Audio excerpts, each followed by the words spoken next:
Hey everybody, Shid here, and welcome to the first episode of the Valorant 101 series. In this episode, I will briefly explain the different agent types, what sets the maps apart from one another, and I'll give you a tight overview on some of the guns you might want to give a closer look. With that being said, let's jump right in. Currently in the beta, there are 10 different agents split up in between 4 different subsets. First up are the Sentinels, Cypher and Sage.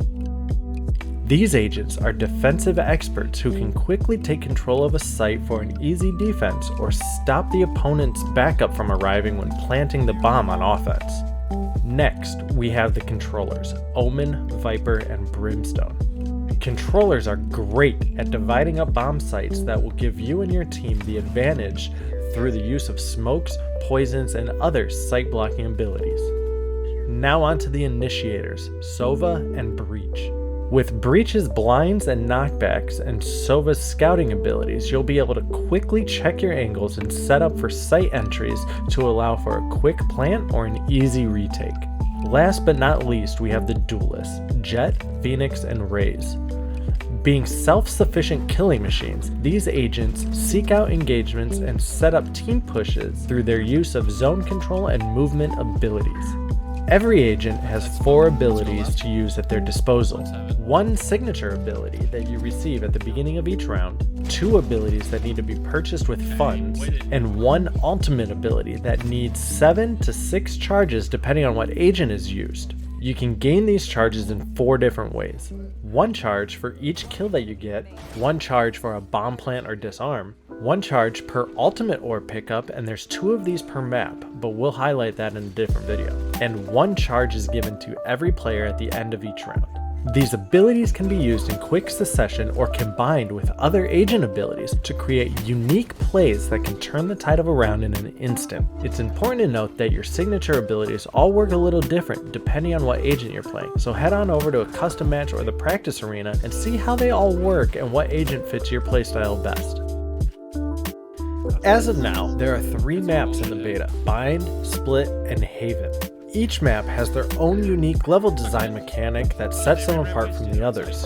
All of the games in Valorant are played as an attacker-defender style round, where one team is working to plant the bomb, or spike in this case, while the other team is trying to defend the bomb sites to stop any attack. On Bind, there are 2 one-way teleporters. Keep in mind that once you go through, there's no going back. One teleporter is located at A site between mid connector and the A plant zone. The A site teleporter kicks you out right outside of hookah on B short. B site teleporter is located just outside of the plant site towards B long. This teleporter exits outside of the attacker side spawn of bathroom by A site. This is a great way to move to A site when holding B and you realize the attackers are planning at A, or after realizing the defenders stacked B and left A wide open. When using the teleporters, there's a door that needs to be opened before you can exit the teleporter room. The door does block sight, so don't expect any immediate kills, but you can shoot through the door to get a kill if you know there's an enemy on the other side. Make sure you note that when you use the teleporter, there's a noise that can be heard throughout the entire round. So when you use it, try to use them during a firefight or other loud noises to disguise that sound as much as possible. Split is a pretty normal map for a shooter. It has 2 sites and a mid section that, well, splits the sites in 2. This is your FPS version of a 3-lane arena, if you will. The unique mechanic here, though, is the use of verticality and ropes as a traversal tool. These ropes are located at B site to move between site and heaven, in the mid vents to traverse a kill box in the dead center of the map, and on A side in sewers that link mid with the attacker side of A site. When using a rope, make note that as long as you're not moving, your guns are still pretty accurate. This can be used to your advantage by peeking enemies from the floor up and catching them off guard. This is the only map out of the 3 that are currently in the beta that have vertical sightlines into both bomb sites. Both of these locations are referred to as Heaven, so make note that when you hear a call out, you know who is calling it out as not to confuse the locations.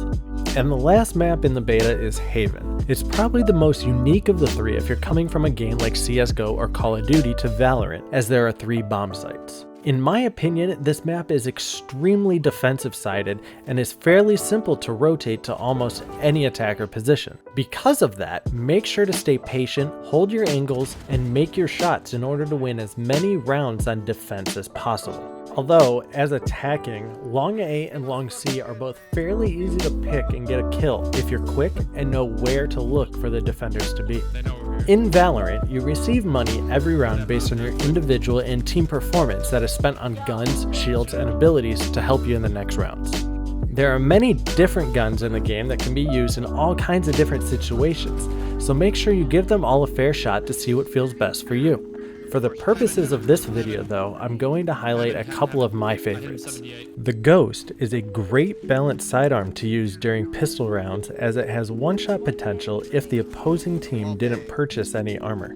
The Spectre is a great weapon to use second round as it's cheap and it has a high rate of fire and it's not too hard to control when it comes to spraying.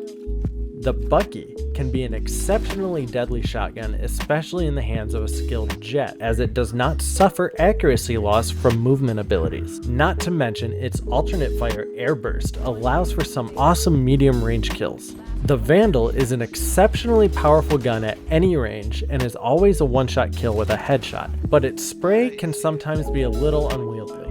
The Operator, although incredibly slow to rack another round, is a one-shot kill on body shots even with full armor, and that alone makes it an enormously powerful gun in the hands of a skilled sniper. The Ares is a superb eco gun coming in at only $1,700. It comes complete with a 50-round mag and extremely high bullet penetration for excellent wallbang ability. This gun should not be overlooked if you're looking for some firepower but you have limited funds. Keep an eye on the min-next round number in the upper left of the buy screen. This will give you a good idea on whether or not you should save to get that good gun next round, or if you should try to squeeze in a quick win with something cheaper. Throughout the series, we will be exploring key concepts of Valorant that will put you ahead of the curve and give you the knowledge to win those duels while climbing the competitive ladder. Please leave me a comment and let me know what features, concepts, or mechanics you would like me to dig into during future videos. Make sure to like and subscribe and click that bell to be notified when those, along with future videos, go live. Also, give me a heads up on what you liked or didn't like, as my goal is to make these videos as helpful and informative to you as possible. With that being said, it's been real everybody. Until next time, stay Valorant.